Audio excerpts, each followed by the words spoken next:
morning. Welcome to our first Friday faith sharing.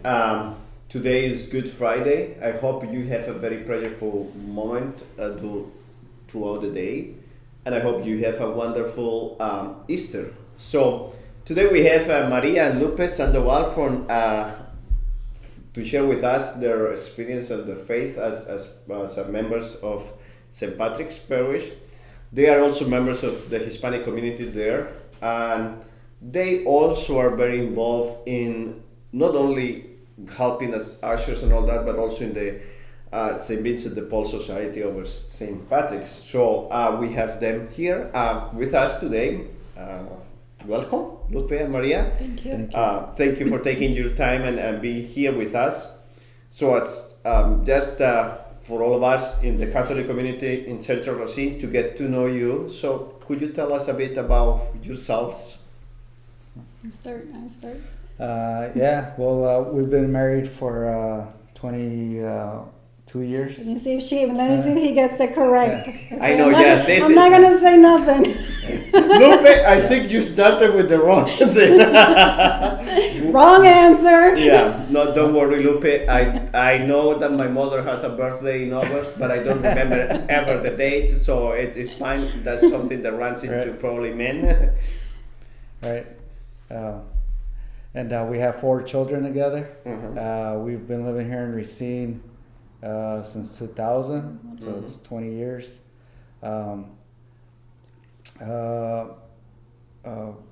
We've been going to St. Patrick's ever since Cristo Rey closed.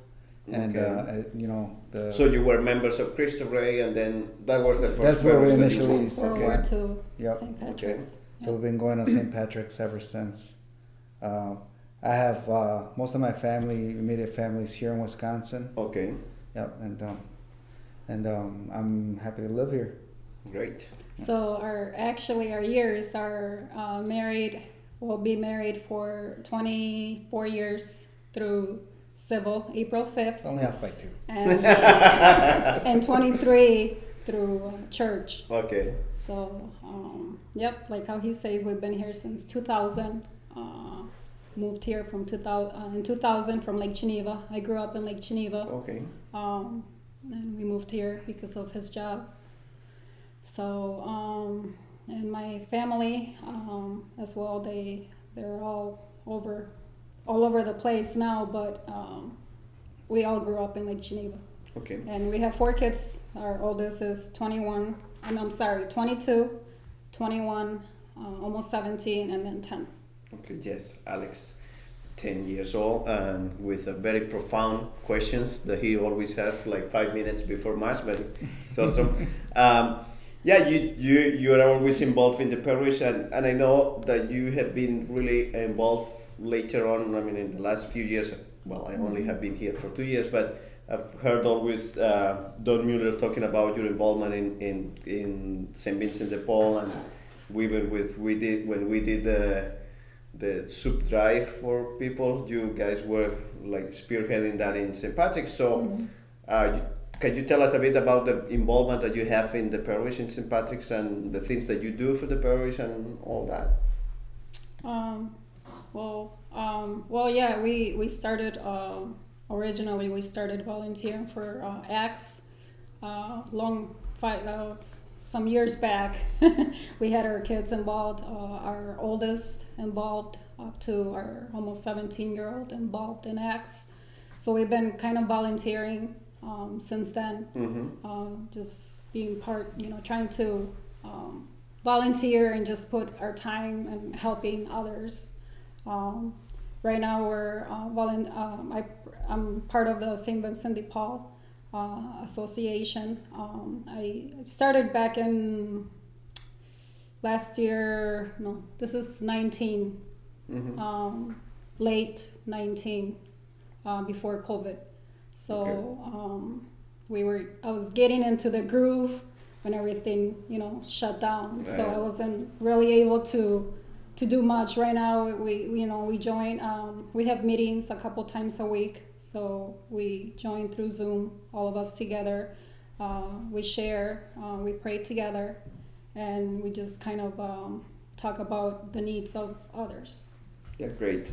I see you involved in the parish there, like you are always ready to help, and even when we have funerals or stuff, that you are always ready to help and be ushers and support the parish, and it's really great. You mentioned something about ads, and I know Dulce came to a trip in the Dominican Republic that also your son Andre was there, and whom I happened to see something on Facebook about Dominican Republic few weeks ago, and he said, "I wish I was there." Something like that was his comment. So you talk about ads, and tell us a bit what it means or what it meant for you to have this group of youth people that you will be able to work with them, and also to have your children there, and so hopefully some more people get the children involved in the group. So tell us a bit about your experience with ads. Well, I think it's important. I think that when you have a community that has a large population and kids, for your average family, Hispanic family could have 4 to 6 kids. So I think it's important for them to kind of see outside their boundaries here.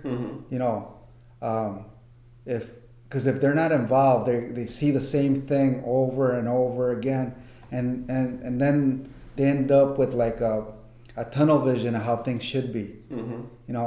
Versus when you get involved with a ministry like Acts, where it teaches them how to volunteer, how to be there, how to help the needy, how to it goes out and serves the elderly. It does many different things, and that exposes the kids at a young age, to a lot of those things that are outside their zone.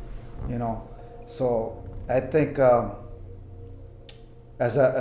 learn that at a young age, I think maybe children at a younger age don't take it as a learning experience. They're there more for fun and everything. But I think down the road, as they grow into adults, they'll remember a lot of those things, and it can help them, have a good foundation. I couldn't agree more, because that's even my experience as a young person growing up. I will participate in the youth group of the parish, not because I love to be in the youth group and on the prayers and all that. I have to be honest, there was a girl that I liked and I went for that, but I remembered, no, don't laugh, I remember the most important things that I learned about service there.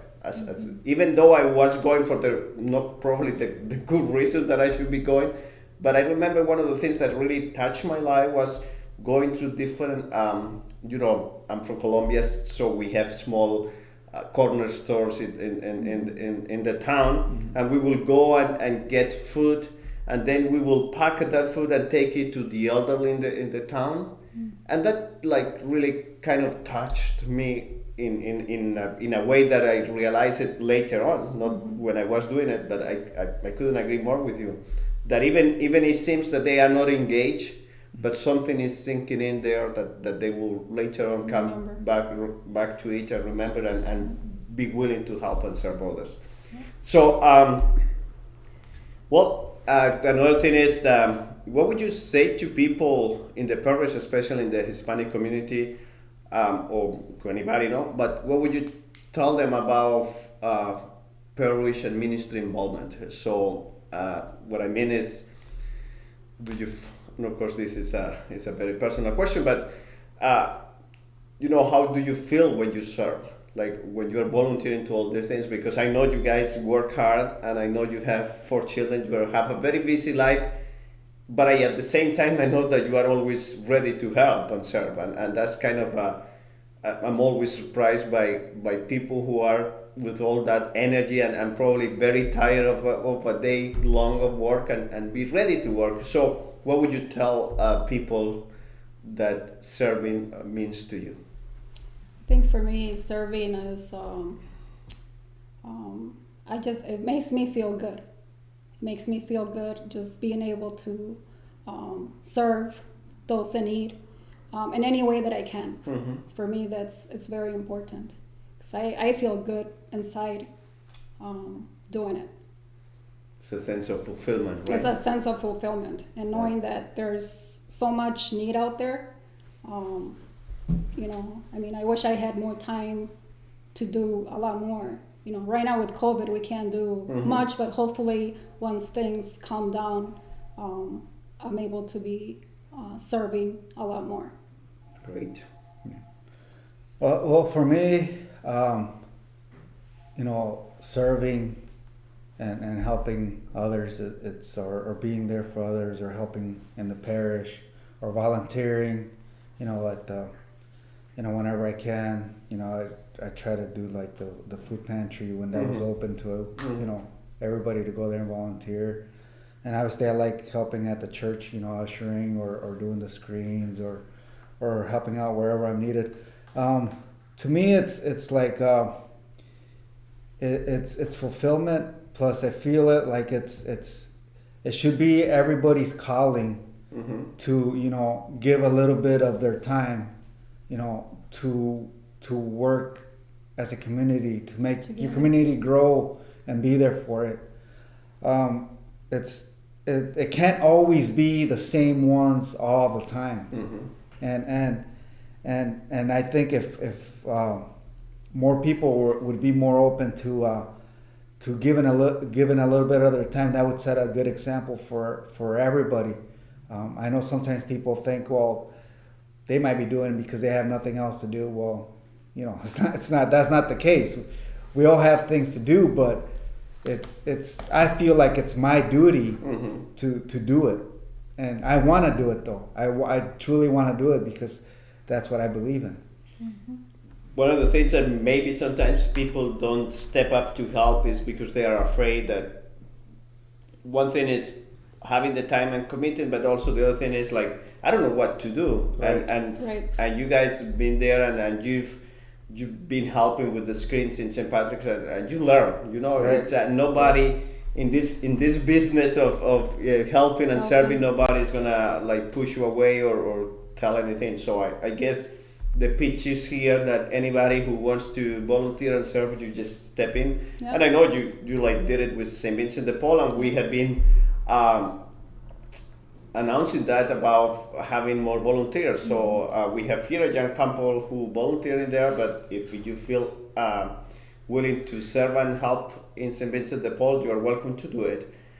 I know I didn't mention this to you, Lupe, but we have been discussing in the few last weeks, because we have the year of St. Joseph, and Lupe is one of the 4 men that alongside with me we already launched our men's group in St. Patrick's, but Lupe, along with other men from St. Patrick's, will be leading that group, and I know it takes courage for you guys to undertake this, and I always felt that it's your responsibility. I'm just gonna be in the back, and I know it's a group that probably would be helping people and supporting people to live the faith and as you mentioned, having a commitment, no?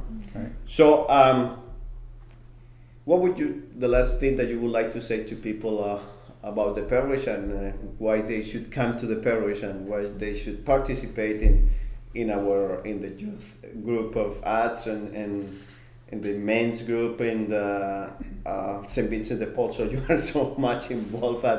What would you say? I think for me, I would say that it's very important to get involved in your parish. Anywhere where you could get involved, it's very important to do it. It makes you grow as a person. It makes you be closer to God. Okay, great. And it makes your faith continue growing. Right. And I think it solidifies the faith in actions, Yes. that it makes it something tangible, Right. that I'm really living out my faith. Yeah. Yep. Right. Yeah, and just to add to that, I mean, it's you mentioned, your faith journey. I mean, your faith journey to me, it's almost similar like your life journey. I mean, in life, if you don't make those right decisions or try to make good decisions that lead you to have a good life, well, you're not going to have, very good results. Same thing with your faith. If you want to have faith, But if you don't make good decisions that bring you closer to God, you're not going to have a good relationship with God or be strong in your faith. Mm-hmm. And so, by getting involved, that brings you closer into doing small things, and then you can learn from that and do other things and just, grow as a person. Continue growing as a Awesome. person. Yeah, you both mentioned the growing experience, and I think being involved and just volunteering and stepping up to do any ministry in the church help us grow. Yeah, and it makes you grow spiritually as well. Yeah, awesome. So, Lupe and Maria, thank you for coming to share with us your experience. I know we could go on and talk for a long time, but this is, we do just a small talk about our faith sharing for the first Fridays of the month. This is Maria and Lupe. They are from the St. Patrick's Parish, and they are wonderful working and serving there, and as many other families. As you heard Lupe talking about how big the families are, so I wish one day any of you will just step in. When COVID allows it, we could have an experience of the Spanish Mass, and it's like full of children, life, and all that. So it would be great for you to experience that. So thank you again for being here, and remember this is the time of prayer on Easter, and I hope you have really a good Friday in which you could really reflect upon the cross, reflect upon Jesus is giving himself for us, and also take the time to reflect tomorrow on Easter Vigil, the resurrection, the light of Christ that comes to our lives. And I hope you have a very beautiful Easter Sunday, and I hope to see you in Mass, wherever you are, or online or whatever. So we'll see you in Mass. And remember, we are the Catholic community in Central Racine, one faith, one family.